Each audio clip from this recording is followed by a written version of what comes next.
2020లో ఇది నాకు అవసరం లేదు అని చెప్పి ఒక మెమో ఫైల్ చేశారు జగన్మోహన్ రెడ్డి గారు హైకోర్టుకి. However, in view of changed circumstances where the previous government was voted out and investigation no longer being used for such wrong political purposes, that grievance is not there అని చెప్పి అప్పుడు judge ఏమన్నారు, చనిపోయింది మీ uncle, మీకు moral responsibility ఉంది, నైతిక బాధ్యత ఉంది,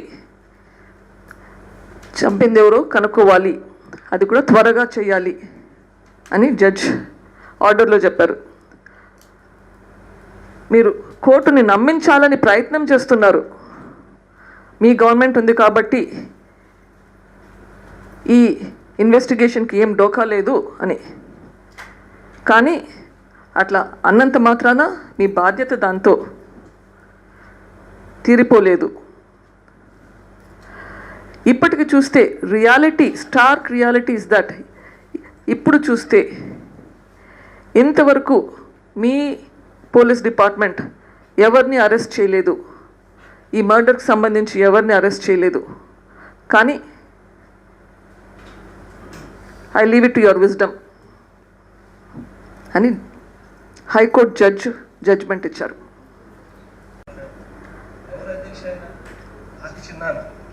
చంద్రబాబు నాయుడు గారికి కాదు, అంటే సొంత మా నాన్న తమ్ముడు, ఒకవైపున మా నాన్న తమ్ముడు, ఒకవైపున ఇంకొక అవినాష్ రెడ్డి ఇలా మాటలు చెప్పి ఇంకొకరి గురించి మాట్లాడతారు. ఆ పిల్లోడు ఎవరు అధ్యక్ష? నా మరో చిన్నాన్న అంటే మా ఫాదర్స్ కజిన్, మరో చిన్నాన్న కొడుకు. ఎందుకు చేస్తారు అధ్యక్ష? ఒక కన్ను ఇంకొక కన్ను ఎందుకు పుడుచుకుంటుంది? ఒక చెయ్యి ఇంకొక కన్ను ఎందుకు పుడుచుకుంటుంది అధ్యక్ష? It's minimum thing.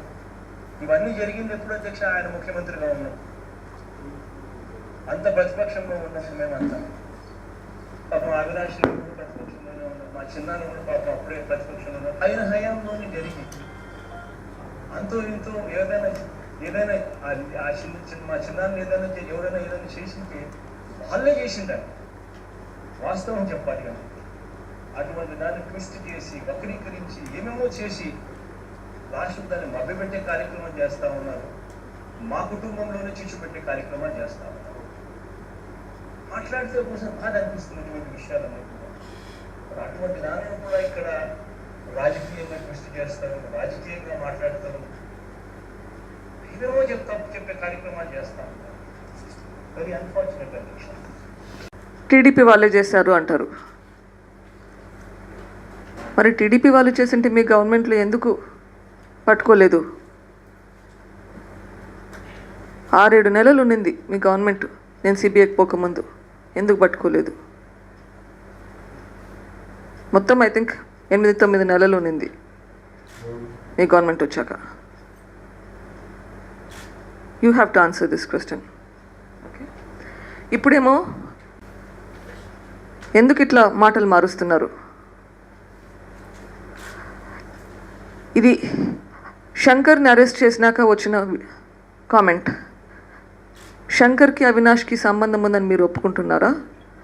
శంకర్ని అరెస్ట్ చేశాక తర్వాత అవినాష్ అరెస్ట్ అవుతాడు అని చెప్పి క్లారిఫికేషన్ ఇస్తున్నారా? డైరెక్షన్స్ ఇస్తున్నారా?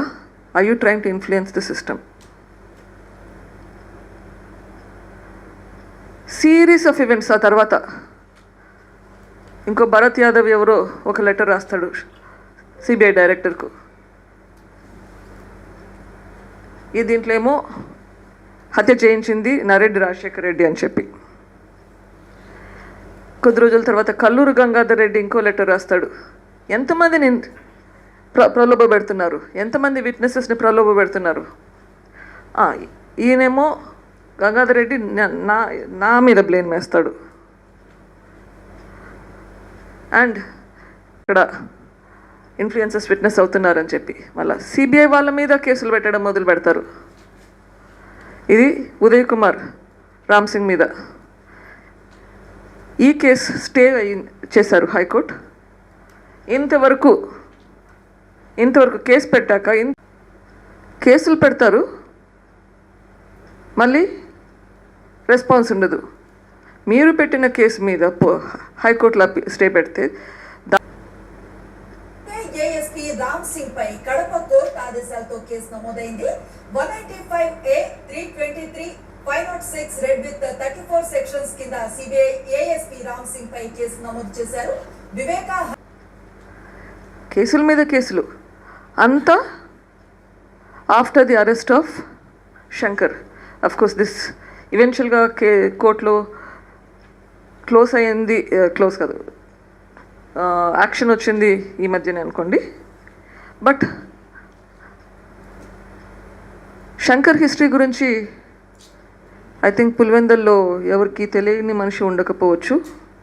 శంకర్ని అరెస్ట్ చేసినాక అవినాష్ అరెస్ట్ అవుతాడని భయపడి ఇట్లా చేశారా, లేకపోతే మీ మీదకి వస్తుందని భయపడ్డారా నాకు తెలియదు. బట్ అంతవరకు ఇన్వెస్టిగేషన్ ఆఫీసర్ని మార్పించినాక కూడా సిబిఐ అయితే తన పని తను చేసుకుంటూనే పోతుంది. తర్వాత ఇద్దరిని అరెస్ట్ చేసినారు, ఒకరిని యాంటిసిపేటరీ బెయిల్ మీద బయట ఉన్నారు. ఇప్పుడు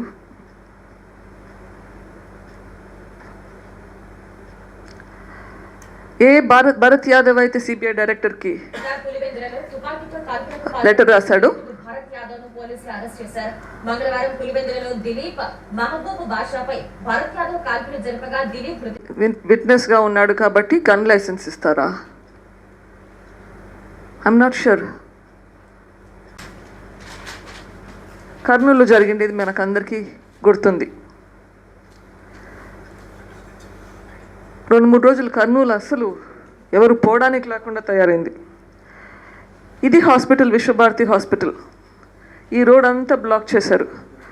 మొత్తం ఈ రోడ్లో అంతా చాలా హాస్పిటల్స్ ఉన్నాయి. Almost 10-15 hospitals, clinics, nursing homes, pharmacies ఉన్నాయి. ఆ హాస్పిటల్ వీధి పరిస్థితి ఇట్లా ఉన్నింది. మిమ్మల్ని మీరు కాపాడుకునేదానికి ఎంతమంది హత్య జరిగింది కదా, అందుకే ఓటు వేయొద్దు వైఎస్ఆర్సీపీ పార్టీకి అని అడుగుతుంటే తను చెప్పారు,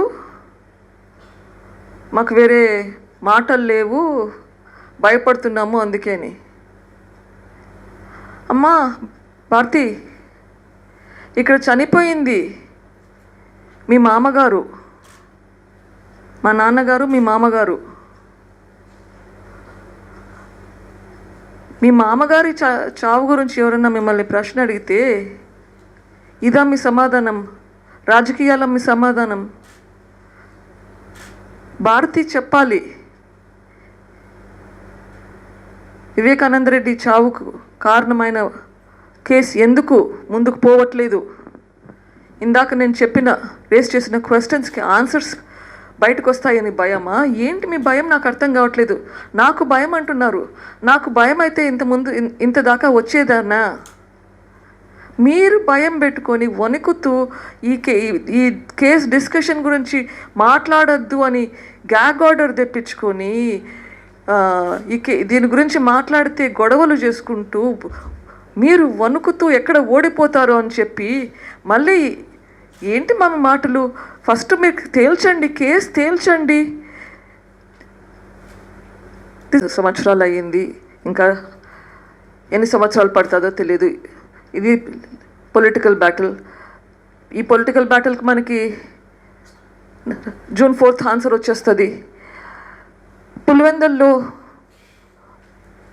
ప్రజలు, కడప ప్రజలు, వీళ్ళందరికీ రాజారెడ్డి గారు మొదలుకొని రాజశేఖర రెడ్డి గారు, వివేకానంద రెడ్డి గారు వీళ్ళ కోసం ప్రాణం ఇచ్చే మనుషులు. ఎందుకంటే వీళ్ళ కోసం వాళ్ళు ప్రాణం ఇచ్చేదానికి రెడీగా ఉన్నారు.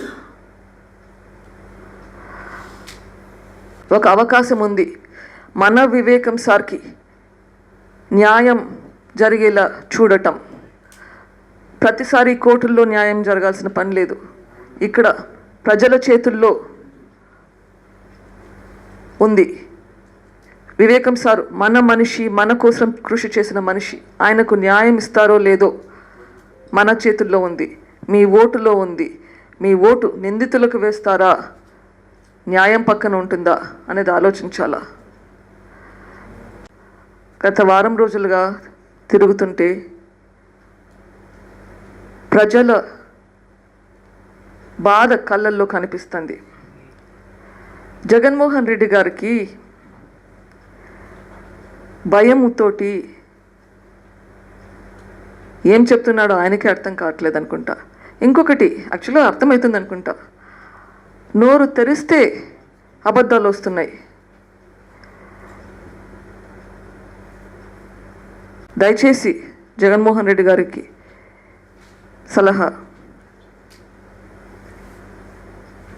మీరున్న సిచ్యుయేషన్ చాలా ప్రికేరియస్ సిచ్యుయేషన్.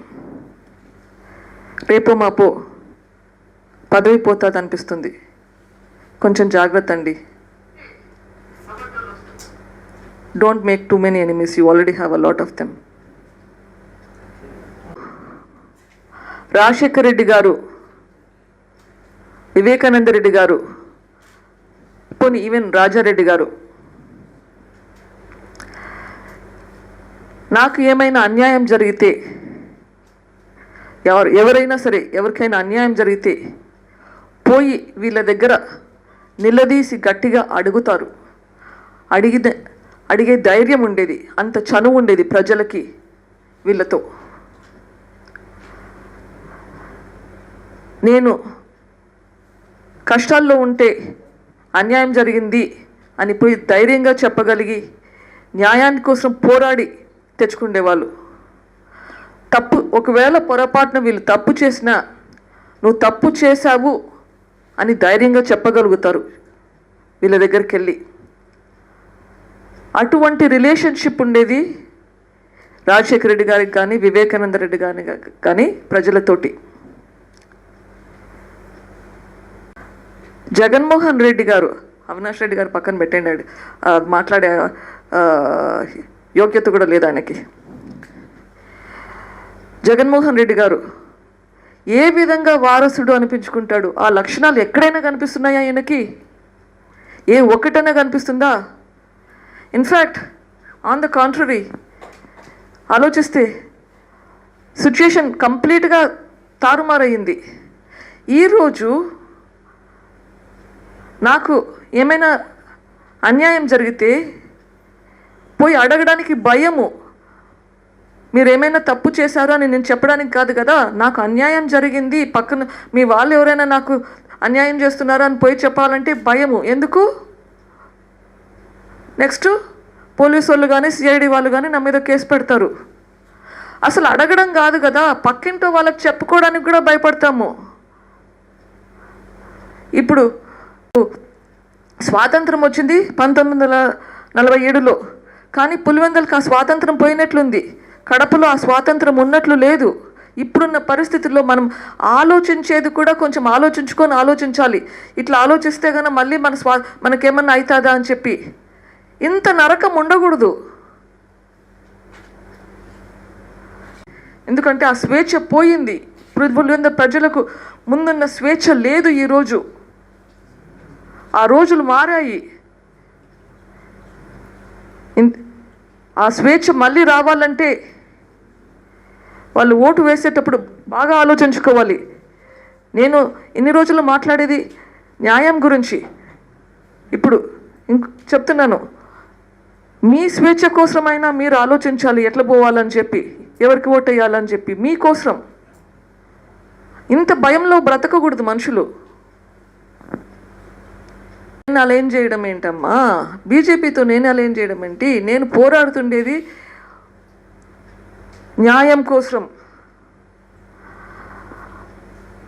జగన్ గారు న్యాయం కోసం నాతో ఉండాలి. ఎందుకు ఆయన లేడు? నేను అడుగుతున్నాను. వివేకానంద రెడ్డి గారికి న్యాయం జరిపించాలని మీరు నా దగ్గరికి రావాలి.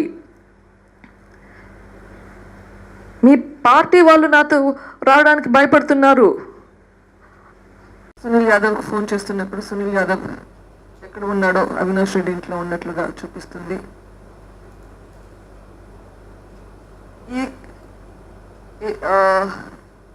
చూపించానో లేదో తెలియదు కానీ ఓకే.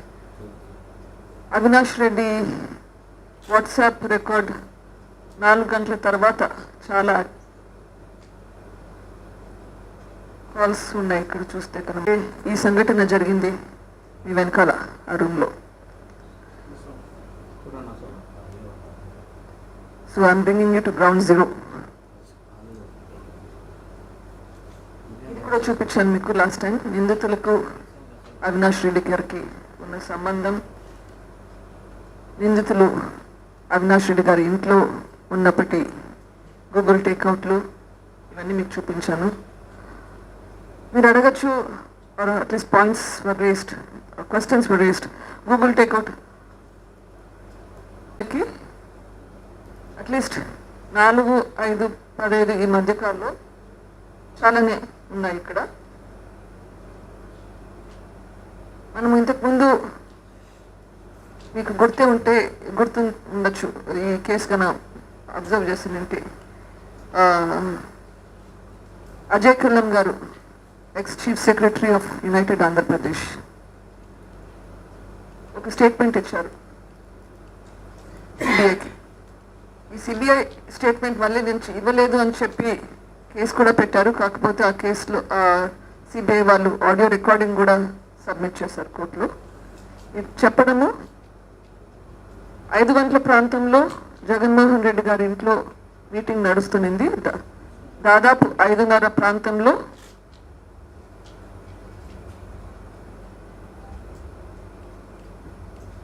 భారతమ్మ పిలుస్తుందని చెప్పి వెళ్ళి వచ్చి చిన్నాన్న చనిపోయారు అని చెప్పారు.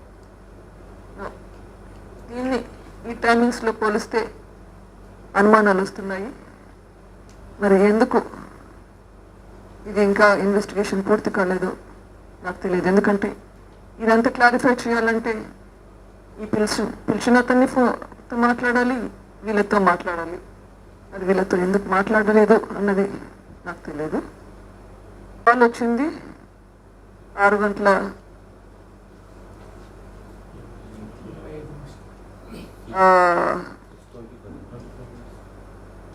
లేదు 28 సెకండ్లకి ఉదయ్ ఫోన్ ఈ ఇంటి బయట పెడుతున్నారు. అవినాష్ గారు చెప్పారు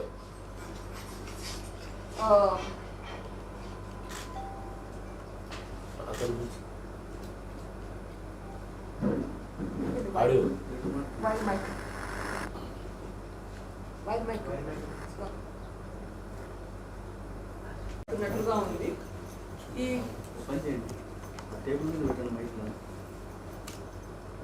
గమనిస్తే దాదాపు ఒక 10-15 మంది ఉన్నారు ఇంటి బయట, ఇక్కడే బయట. ఓకే, సో ప్రాబబ్లీ ఇంటికి వచ్చిన వెంటనే అయి ఉంటుంది, ఎందుకంటే ఎక్కువ మంది లేరు. అట్లీస్ట్ ఆయన చెప్పడం పోలీసులకు ఫోన్ చేసినప్పుడు 50 మంది 100 మంది చేరుకున్నారు అంటున్నారు. నాకైతే ఇక్కడ ఎవరు కనిపించట్లేదు, బట్ తక్కువ మంది ఉన్నారు, ఫోన్లో మాట్లాడుతున్నారు. ఆయన ఫోన్ రికార్డ్ చూస్తే 6:26కి ఆయన కాల్ వచ్చింది. 6:27 ప్రాంతంలో ఇంటి బయట ఉన్నారు. 6:32కి నవీన్కి ఫోన్ ఉంది, ఈ నంబర్ అయితే. నవీన్ వచ్చేసి భారతి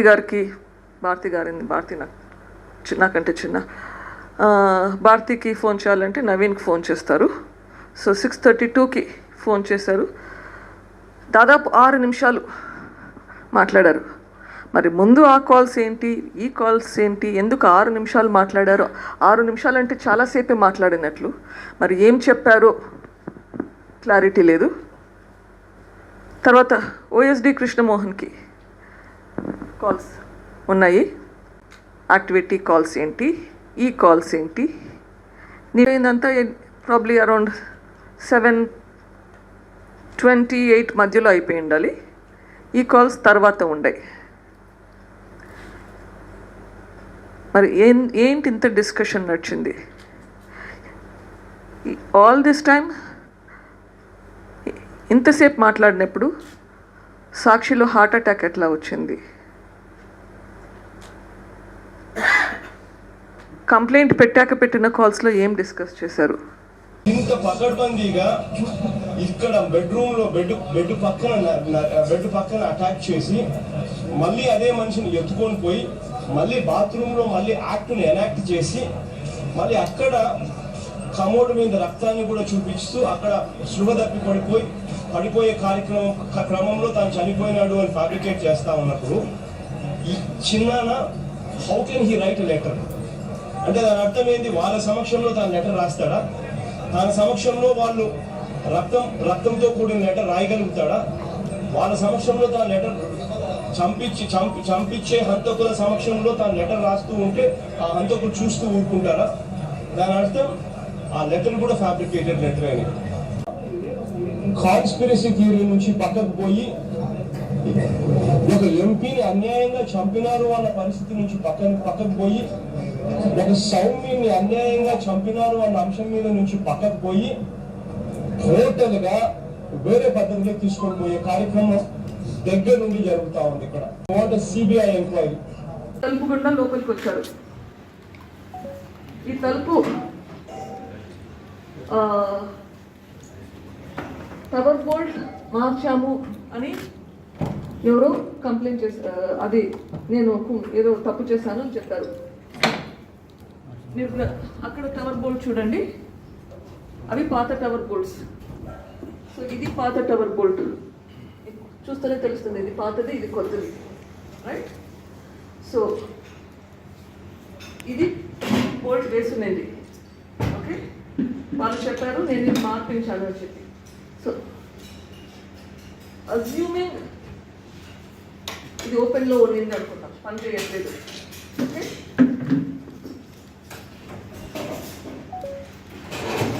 బయట నుంచి కలుపుతాయేమా వస్తుందా? ఇది పనిచేస్తున్న బోల్ట్. ఇప్పుడు సో ఈ బోల్ట్ ఉన్నంత వరకు ఈ డోర్ ఓపెన్ చేయలేరు. ఈ మార్చింది ఈ బోల్ట్, ఇది పాడైంది మార్చాము. బట్ దర్ ఇస్ ఈ బోల్ట్ వేసినంత వరకు ఎవరైనా ఈ గుడ్డ వచ్చే ప్రసక్తే లేదు. ఇంకొకసారి ట్రై చేస్తారమ్మా. బట్ట వేసినంత వరకు ఇది లూజ్ ఉన్నింది, అప్పుడు ఇది లూజ్ ఉన్నింది కాబట్టి ఈ ఫైల్ మార్పించాం అంతే. Nothing big deal about it. అప్పుడు పోలీసులు కూడా చూసుకున్నారు. అక్కడ ఆ బీరువా దగ్గర బ్లడ్, ఆ వీడియో గుర్తుంటే ఈ ఏరియాలో బ్లడ్ అనేది కొంచెం ఇక్కడే ఉంది.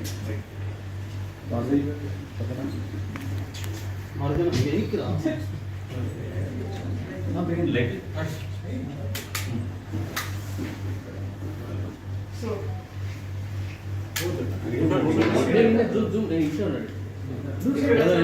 ఉంది.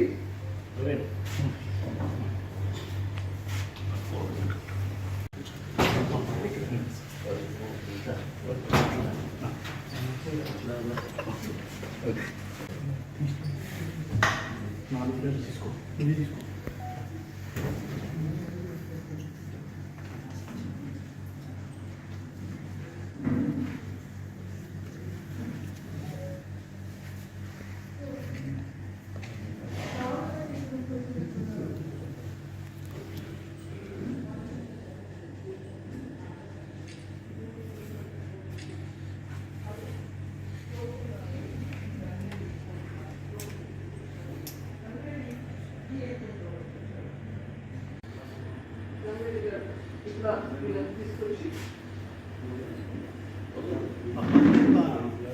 ఈ రూమ్లో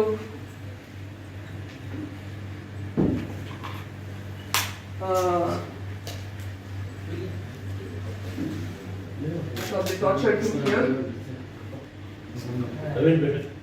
They probably tortured. ఇక్కడ ఆయనని ఎంత కష్టపెట్టారో ఆ లెటర్ ఆ సోఫా కింద, ఆ సోఫా దగ్గర ఎక్కడ దొరికింది అనుకుంటా. అది ఆయన ఎట్లా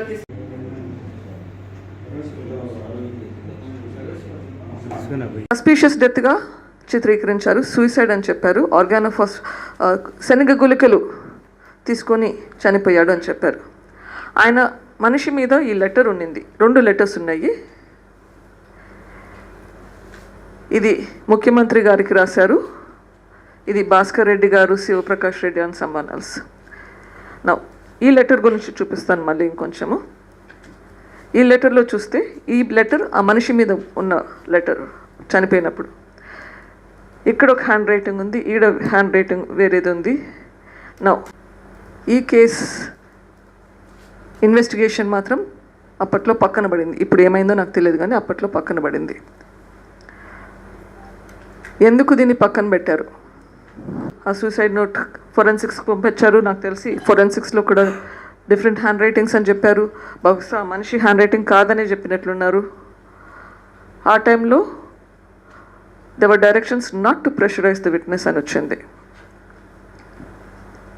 when you have an incident you need to work on it. మరి ఎందుకు లైట్ తీసుకోమని చెప్పారో నాకు తెలియదు.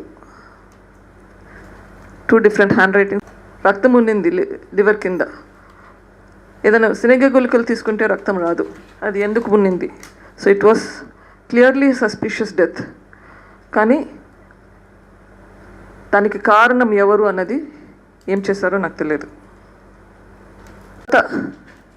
సిబిఐకి పోవాల్సింది వచ్చింది.